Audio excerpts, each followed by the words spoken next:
Hello नमस्कार प्यारे बच्चों, गुड मॉर्निंग, राधे राधे, राम राम। कैसे हैं आप लोग?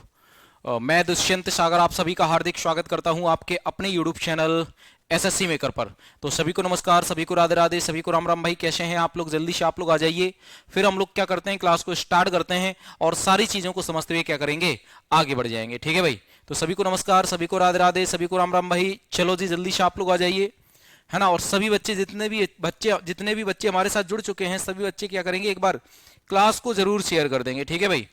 है ना। क्लास को लाइक और शेयर आपको जरूर करना है। और जो भी नए बच्चे हैं वो सभी लोग क्या करेंगे, एक बार चैनल को सब्सक्राइब कर लेंगे। ठीक है, चलो आ जाओ आप लोग। तो देखो, आप लोग बहुत अच्छे से जानते हैं कि ये जो आपकी क्लास होती है डेली होती है सुबह 11 बजे। ठीक है भाई? ये जो आपकी क्लास होती है डेली होती है सुबह 11 बजे। अच्छा, ये हो गया, कोई बात नहीं, ऐसा हो जाता है कभी कभी। चलो जी, तो ये जो आपकी क्लास है मेरे भाई, ये डेली होती है सुबह 11 बजे। ठीक है, ध्यान देना।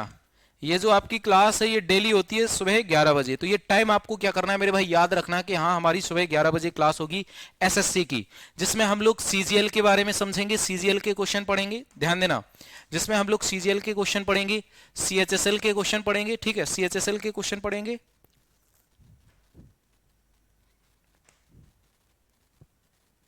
सीएचएसएल के क्वेश्चन पढ़ेंगे और सीपीओ के क्वेश्चन पढ़ेंगे। किसके? सीपीओ एसआई के क्वेश्चन पढ़ेंगे। तो ये सभी क्वेश्चंस हम लोग पढ़ रहे होंगे इन सभी एग्जाम्स के। ठीक है? और जो भी बच्चे एमटीएस की तैयारी कर रहे हैं, एमटीएस की तैयारी कर रहे हैं, उनके भी प्रीवियस ईयर क्वेश्चन हम लोग इस क्लास में समझेंगे। ठीक है? और इन सब की तैयारी के लिए हमारा बहुत बढ़िया बैच चलाया गया है। कौन सा? संकल्प बैच चलाया गया है। जो संकल्प बैच है मेरे भाई, इसकी संकल्प बैच 3.0 है। इसकी फीस कितनी है? इसकी फीस है मात्र 499 रुपए। कितनी? मात्र 499 रुपए इसकी फीस हो जाएगी। और इतनी ही फीस में यदि आप लोग अभी कोर्स लोगे तो आपको एक्स्ट्रा 20% का आपको डिस्काउंट मिल जाएगा। कैसे मिलेगा? आपको एसएससी, ध्यान देना जरा, एसएससी 20 आपको कोड यूज करना है। एसएससी 20 कोड यूज करना है, तब जाके आपको 20% का एक्स्ट्रा डिस्काउंट मिल जाएगा। ठीक है भाई? बहुत बढ़िया जी। हाँ जी, शेयर कर दिया, बहुत अच्छी बात है। चलो अब हम लोग क्या करते हैं, आगे बढ़ते हैं। तो आज की जो हमारी क्लास है 18 अप्रैल, ध्यान देना जरा, आज की जो हमारी क्लास है 18 अप्रैल, इस क्लास में हम लोग क्या करेंगे, जीके जीएस के क्वेश्चन समझेंगे और स्ट्रैटेजी के भी क्या पढ़ लेंगे, कुछ क्वेश्चन इंपोर्टेंट पढ़ लेंगे। ठीक है भाई? चलो जी, तो स्टार्ट करते हैं। ये आज का आपका पहला क्वेश्चन है, इसका आप लोग आंसर कीजिए। आंसर कैसे करोगे? क्वेश्चन नंबर 1, इसको आपने पढ़ा, आपको लगता है कि हमारा ए ऑप्शन सही है तो वन का आंसर आप लोग वन ही करोगे। यदि आपको लगता है कि हमारा बी ऑप्शन सही है तो वन का आंसर आप लोग वन भी करोगे। और यदि आपको लगता है कि हमारा सी ऑप्शन सही है तो वन का आंसर आप लोग वन सी करोगे। ठीक है भाई? और यदि आपको लगता है कि हमारा डी ऑप्शन सही है तो वन का आंसर आप लोग क्या करेंगे, वन डी करेंगे। इस फॉर्मेट में आपको क्या करना है, आंसर करना है सभी बच्चों को। ठीक है? तो फटाफट से आप लोग आंसर कर दो मेरे भाई। ठीक है? कह रहा है निम्नलिखित में से राजा संघमित्रा और महेंद्र के पिता थे। तो राजा संघमित्रा और महेंद्र के पिता कौन थे, बताओ जल्दी से। तो भैया राजा संघमित्रा और महेंद्र के पिता कौन थे? तो ये थे अशोक थे। और अशोक ने इन लोगों को कहां पे भेजा? इन लोगों को श्रीलंका में भेजा। कहां? श्रीलंका। श्रीलंका में भेजा। क्यों भेजा? ताकि ये लोग क्या कर सके, बौद्ध धर्म का प्रचार कर सके। किसका? बौद्ध धर्म का प्रचार कर सके। ठीक है भाई? क्योंकि जो अशोक था इसने क्या अपना लिया था, बौद्ध धर्म अपना लिया था। समझ गए आप लोग बात को? तो आंसर क्या आ जाएगा आपका? आंसर परफेक्टली आंसर आ जाएगा आपका सी ऑप्शन। शाबाश। और जो अशोक स्वयं था ये मौर्य वंश का शासक था। किसका? मौर्य वंश का। मौर्य वंश का शासक था, ये बात आप लोग बहुत अच्छे से जानते हैं। तो जो मौर्य वंश है मेरे भाई, इसकी स्थापना किसने की? मौर्य वंश की। मौर्य वंश की स्थापना किसने की? तो आप कहेंगे चंद्रगुप्त मौर्य ने की। किसने की? चंद्रगुप्त मौर्य ने। चंद्रगुप्त मौर्य ने क्या की मेरे भाई? मौर्य वंश की स्थापना की। चंद्रगुप्त मौर्य का उत्तराधिकारी कौन था? चंद्रगुप्त मौर्य का उत्तराधिकारी था मेरे भाई, ध्यान देना, बिंदुसार। कौन था? बिंदुसार था। ठीक है भाई? मौर्य वंश का अंतिम शासक कौन था? भद्रथ था। भद्रथ मौर्य वंश का क्या हो जाएगा? अंतिम शासक हो जाएगा। This is clear? समझ गए? आंसर सी लगा दोगे आप लोग। Next question number next. समान जीवों का एक समूह जो अनुवांशिक रूप से विशिष्ट एवं प्रजननात्मक रूप से विगलित होते हैं उसे क्या कहा जाता है, ये आप लोग बताइए। उसे क्या कहा जाएगा मेरे भाई? उसे क्रम कहा जाएगा, परिवार कहा जाएगा, प्रजाति कहा जाएगा, या फिर उसको वर्ग कहा जाएगा? तो उसको मेरे भाई प्रजाति कहा जाएगा। जो समान रूप से क्या होते हैं, विगलित होते हैं, उसको हम लोग प्रजाति बोलते हैं। इसका आंसर कीजिए आप लोग सभी बच्चे फटाफट से। ठीक है भाई, तो सभी बच्चे आंसर इसका करेंगे। क्वेश्चन नंबर 3, निम्नलिखित में से किस गैस को मार्स गैस के नाम से जाना जाता है? निम्नलिखित में से किस गैस को मार्स गैस के नाम से जाना जाता है, ये आप लोग बताइए। तो इसको हम लोग प्रोपिलीन के नाम से जानते हैं, मीथेन के नाम से जानते हैं, ब्यूटाडाइन के नाम से जानते हैं, और एसिटिलीन के नाम से जानते हैं। किस नाम से? एसिटिलीन के नाम से भी हम लोग इसको जानते हैं। जल्दी से आप लोग बताओ किस नाम से जानते हैं? तो मार्स गैस को हम लोग, मीथेन गैस को हम लोग मार्स गैस के नाम से जानते हैं। तो आंसर आपका बी ऑप्शन बिल्कुल परफेक्ट आ जाएगा। जो मीथेन गैस है इसी को क्या कहा जाता है? मार्स गैस कहा जाता है। और मीथेन का फॉर्मूला क्या होता है? CH4 होता है। ठीक है भाई, मीथेन गैस, मीथेन गैस कहां से प्राप्त होती है? तो धान के खेत से। ये क्वेश्चन पूछा जाता है, धान के खेत से, धान के खेत से क्या होती है? मीथेन गैस प्राप्त होती है। ये भी आपको क्या करना है? पॉइंट नोट कर लेना है। क्लियर है? और मीथेन गैस गोबर से भी प्राप्त होती है, गोबर से भी प्राप्त होती है। जो आप लोग जानते हैं ना, गाय का गोबर, उससे भी मीथेन गैस प्राप्त हो जाती है। तो आंसर आपका बी आ जाएगा। नेक्स्ट क्वेश्चन कीजिए आप लोग। कह रहा है कि भारत की राष्ट्रीय आय को किसके मदों में मापा जा सकता है? भारत की राष्ट्रीय आय को किसके मदों में मापा जा सकता है? फटाफट से आप लोग इसका आंसर कीजिए। तो आप लोग बहुत अच्छे से जानते हैं। सबसे पहले तो आपको यह पता होना चाहिए कि भारत की राष्ट्रीय आय, भारत की राष्ट्रीय आय, भारत की जो राष्ट्रीय आय है ये कैसे पता चलेगी भाई आपको? है भाई, भारत की जो राष्ट्रीय आय है ये कैसे पता चलेगी आपको? जब आप क्या करोगे, आप पूरे भारत देश की कुल आय बटे कुल जनसंख्या रखोगे। ठीक है, तो राष्ट्रीय आय कैसे निकाली जाती है ना? देश की कुल आय, देश की कुल आय, देश की कुल आय बटे कुल जनसंख्या, कुल जनसंख्या।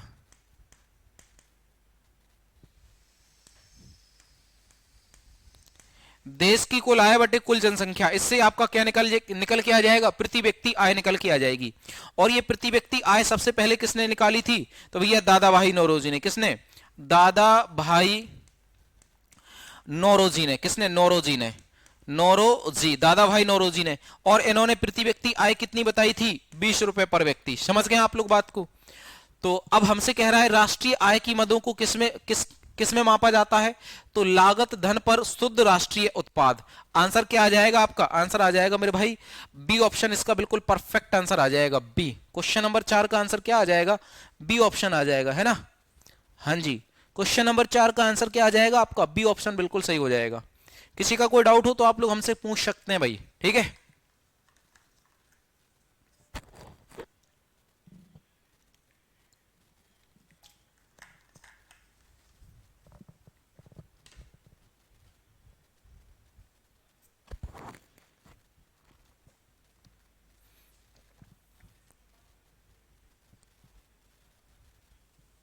चलो जी। क्वेश्चन नंबर हम लोग बात करेंगे 5 नंबर पे।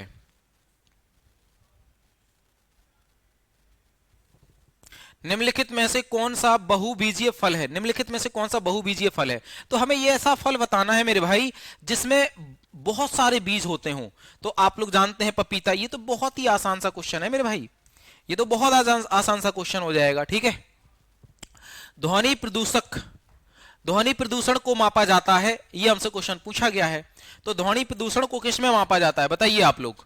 क्या डेसिबल में मापा जाता है, या एम्पियर में मापा जाता है, या जूल में मापा जाता है, या ओम में मापा जाता है?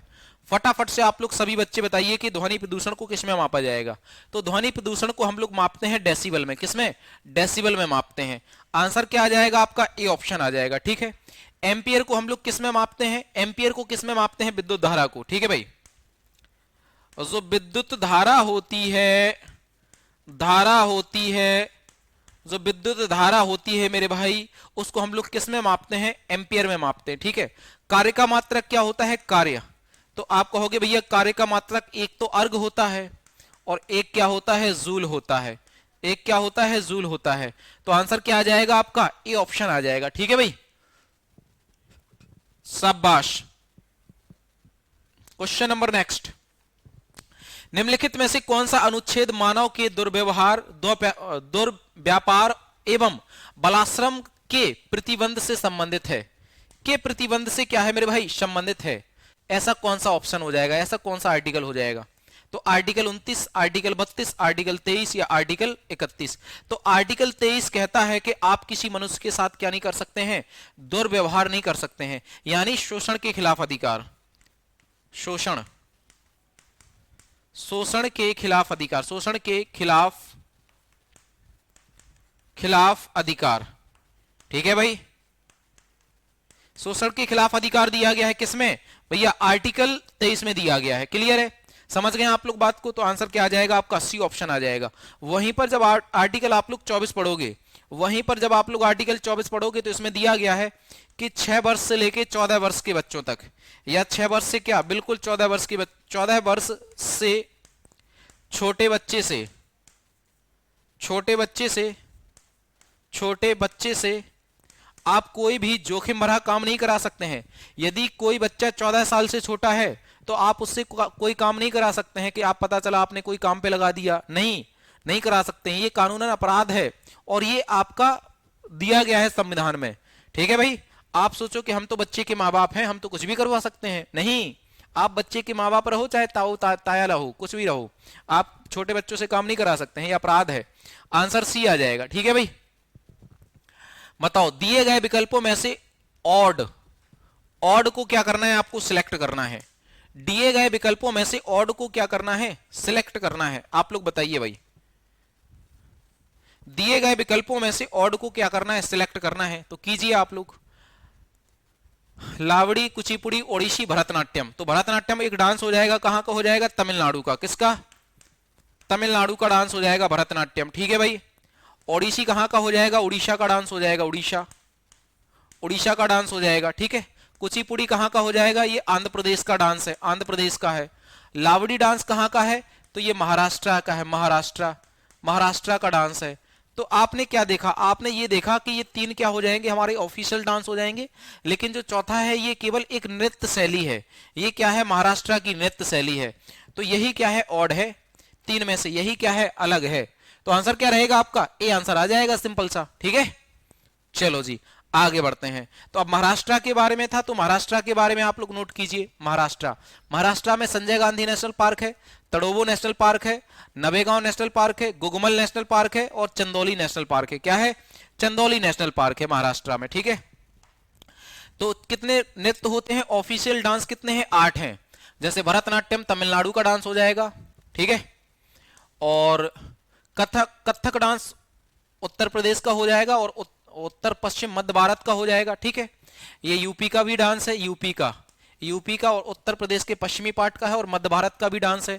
ठीक है, कथकली केरल का डांस हो जाएगा, कुचिपुड़ी आंध्र प्रदेश का डांस हो जाएगा और ओडिसी ओडिशा का डांस हो जाएगा, मणिपुरी मणिपुर का डांस हो जाएगा, मोहिनीअट्टम केरल का डांस हो जाएगा, सत्रिया कहाँ का हो जाएगा, असम का डांस हो जाएगा, सत्रिया असम का डांस हो जाएगा। तो ये बहुत इंपॉर्टेंट डांस है, ये आपके क्या हो जाएंगे, 8 ऑफिशियल डांस हो जाएंगे जो कि पूछे जाते हैं एग्जाम में और आप लोग इनको बता सकते हैं कब, जब याद करोगे तब। ठीक है, आगे बढ़ते हैं। इसका आंसर कीजिए आप लोग सभी बच्चे।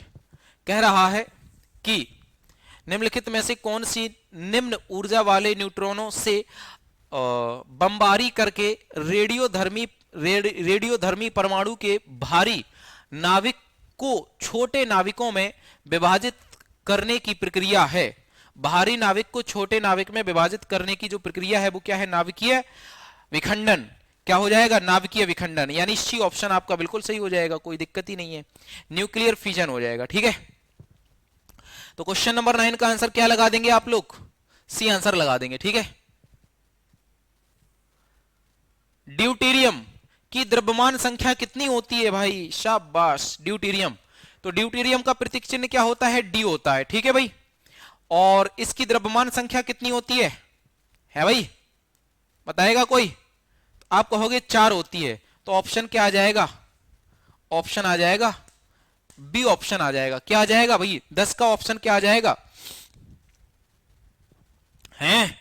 अच्छा, इसकी द्रव्यमान संख्या पूछी है तो आप लोग आंसर क्या लगा देंगे? आप लोग आंसर लगा देंगे भाई सी ऑप्शन। सी आंसर आ जाएगा। क्या आ जाएगा? सी आंसर आ जाएगा। ठीक है,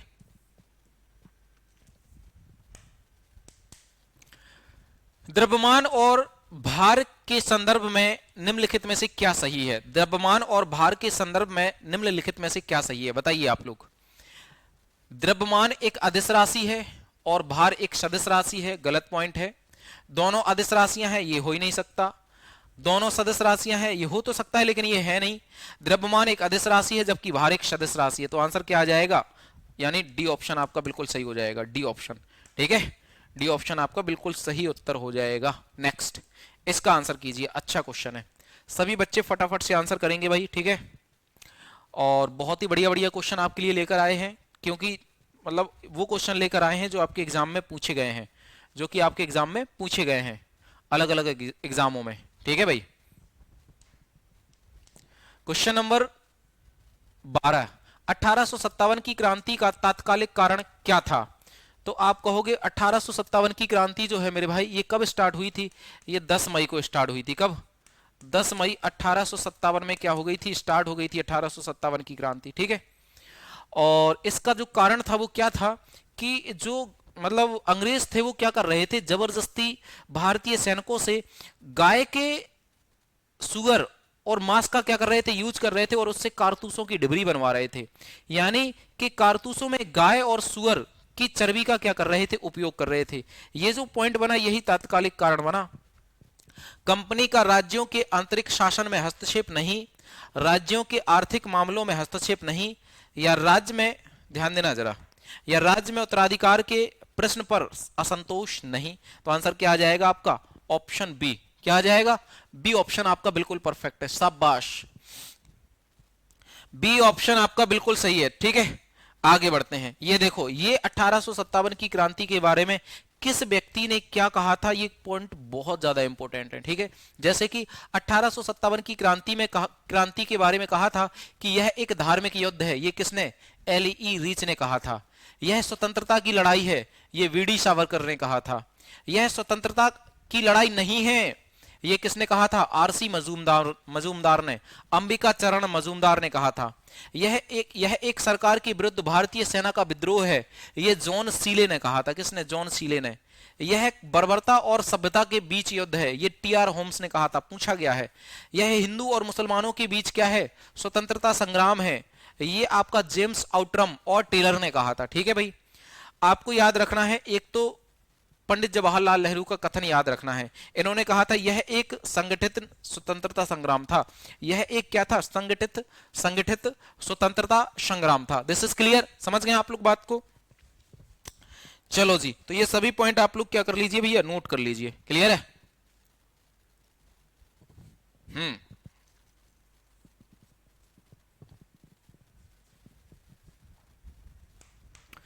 तो आंसर क्या आ जाएगा मेरे भाई? इसका आंसर आ जाए, अच्छा इसमें कोई आंसर नहीं है, आपको क्या करना है, ऐसे ही नोट करने हैं। चलो आगे बढ़ते हैं हम लोग। इसका आंसर करो, क्वेश्चन नंबर 13 का। दो या दो से अधिक पदार्थों के एक सजातीय मिश्रण को कहा जाता है। दो या दो से अधिक पदार्थों के एक सजातीय मिश्रण को क्या कहा जाएगा मेरे भाई? उसको हम लोग बिलियन बोलेंगे। ठीक है, बिलियन बोलेंगे। जिसके कितने भाग होते हैं? जिसके दो भाग होते हैं। एक तो होता है भैया विलेय, और एक क्या होता है? विलायक होता है। क्या होता है? विलायक। एक होता है विलेय और एक होता है विलायक। जो विलेय होता है जिसकी मात्रा कम होती है, ठीक है, मात्रा क्या होती है? कम होती है, उसे हम लोग क्या बोलते हैं? विलेय बोलते हैं। जिसकी मात्रा क्या होती है? अधिक होती है। जिसकी मात्रा अधिक होती है उसको हम लोग क्या बोलते हैं? विलायक बोलते हैं। तो आंसर क्या आ जाएगा आपका मेरे भाई? आंसर आ जाएगा सी ऑप्शन। ठीक है, राष्ट्रीय मुद्रा कोष आईएमएफ का मुख्यालय किस स्थान पर है? आईएमएफ का मुख्यालय किस स्थान पर है? तो बताओ। देखो, हमने आपको क्या बताया था, एक तो है आईएमएफ और एक क्या हो जाएगा? दूसरा हो जाएगा विश्व बैंक। दूसरा हो जाएगा विश्व बैंक। आप लोग बहुत अच्छे से जानते हैं। एक हो जाएगा आईएमएफ, दूसरा हो जाएगा विश्व बैंक। तो इन दोनों की जो हेडक्वार्टर है वो कहां पे है, वो आपका वॉशिंगटन डीसी में है। कहां पे मेरे भाई, वॉशिंगटन डीसी में है, ठीक है। और ये किसकी राजधानी है, ये यूएसए यानी अमेरिका की राजधानी है Washington DC. This is clear, समझ गए आप लोग बात को, शाबाश, बहुत बढ़िया। नेक्स्ट क्वेश्चन करेंगे हम लोग। इनमें से किस जीव के दांत नहीं होते हैं, बताओ किसके दांत नहीं होते हैं। तो क्या घोड़े के आपने दांत देखे हैं, आप कहोगे ऑफ कोर्स घोड़े के दांत, और हमने ना देखे हो, ऐसा हो सकता है, ठीक है भैया। क्या आपने सुअर के दांत देखे हैं, ऑफ कोर्स। क्या आपने कुत्ते के दांत देखे हैं, ओहो कैसी बात कर दी। तो क्या आपने कछुए के दांत देखे हैं, आप कहोगे हाँ ये बात तो सही है, कछुए के दांत तो हमने नहीं देखे हैं। तो आंसर क्या आ जाएगा आपका, डी ऑप्शन आ जाएगा, क्या, डी ऑप्शन आ जाएगा, ठीक है भाई। अब यहां पे हम आपको बताएंगे कि किस में कितने दांत होते हैं, और ये क्वेश्चन आता है एग्जाम में। भैंस में कितने 32 दांत होते हैं, शेर में 30 दांत होते हैं, बाघ में भी 30 दांत होते हैं, चीता में 30 दांत होते हैं, चिंपैंजी बंदर में 32 दांत होते हैं अपने जितने, हिरण में कितने 32 दांत होते हैं, खरगोश में 28 दांत होते हैं, बकरी में 32 दांत होते हैं, कुत्ता में 42 होते हैं, और हाथी में 26 दांत होते हैं। तो आप कहोगे सर 32 किस किस में होते हैं, 32 एक तो चिंपैंजी हो जाएगा, और एक हिरण हो जाएगी, और एक क्या हो जाएगा, बकरी हो जाएगी, और एक क्या हो जाएगा भैया, भैंस हो जाएगी, भैंस हो जाएगी, ठीक है भाई। और एक हो जाएगा मनुष्य। तो इन सब में क्या होते हैं भैया, 32 दांत होते हैं, कितने, 32 दांत होते हैं, ठीक है। चिंपैंजी, भैंस,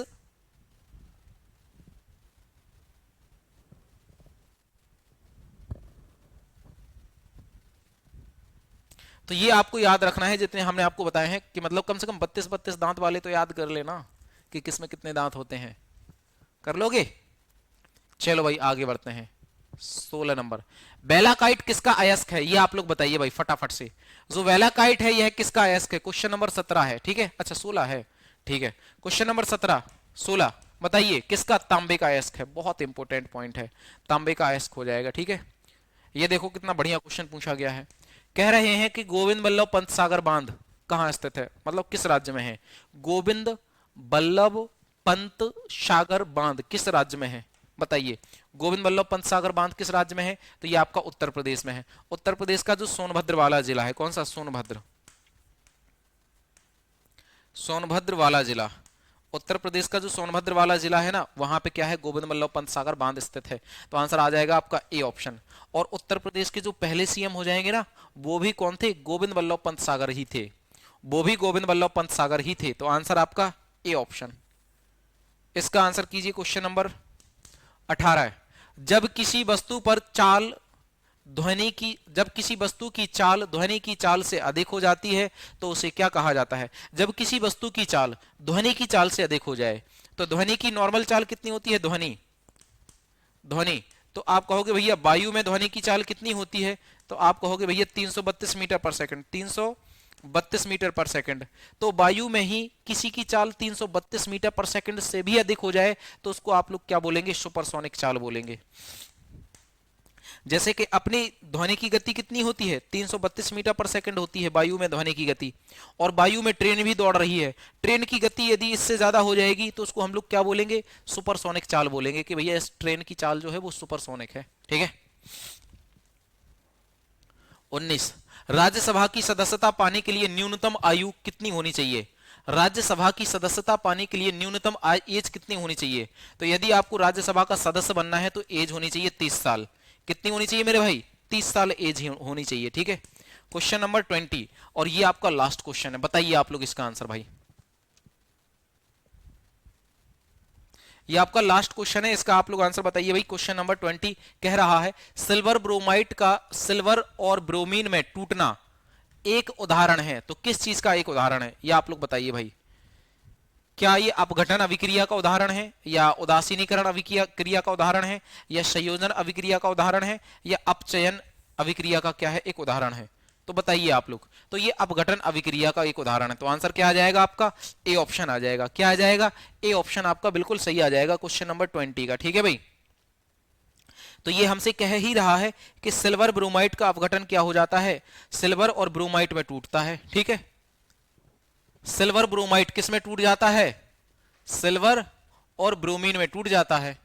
तो ये अभिक्रिया कौन सी होती है? अपघटन अभिक्रिया होती है। जैसे 2AgBr, 2AgBr, ठीक है। तो ये सिल्वर ब्रोमाइड हो गया है। अब इसको जब तोड़ेंगे तो ये दो भागों में टूट जाएगा, एक Ag2 और एक 2Br। बस सिंपल सी बात है। एक Ag2 या सॉरी 2Ag, एक हो जाएगा 2Ag और एक हो जाएगा Br2, 2Ag और प्लस एक हो जाएगा क्या? Br2, Br2 भी हो जाएगा। तो आंसर आपका ए आंसर बिल्कुल सही हो जाएगा। क्लियर है? क्या इतनी बात आपको समझ में आ गई? बहुत बढ़िया जी, बहुत बढ़िया। क्वेश्चन नंबर हम लोग करेंगे 21। ये आपका लास्ट क्वेश्चन है और यही आपका क्या है? होमवर्क क्वेश्चन है। ठीक है भाई, तो आज हम लोग केवल 20-21 क्वेश्चन ही पढ़ेंगे। ठीक है, बकाया कल से सारी चीजों को बहुत अच्छे से समझेंगे। ठीक है, तो आज का जो हमारा क्वेश्चन है ये क्या है भैया? लास्ट क्वेश्चन है। और आप लोग पढ़ते रहिए, मुस्कुराते रहिए, बने रहिए, बिंदास रहिए, खुश रहिए। किसी का कोई डाउट क्वेश्चन हो तो आप लोग हमें बताइए। इसके अलावा देखो हम आपको बता देते हैं, ये जो आपकी क्लास डेली चल रही है भाई सुबह 11 बजे, और यदि आप लोग तैयारी कर रहे हैं एसएससी में, सीजीएल की तैयारी कर रहे हैं, सीएचएसएल की तैयारी कर रहे हैं, सीपीओ की तैयारी कर रहे हैं, तो आपके लिए बहुत बढ़िया बैच चलाया गया है। कौन सा? संकल्प बैच चलाया गया है। ठीक है, संकल्प बैच से जुड़कर आप लोग अपनी तैयारी बेहतर कर सकते हैं।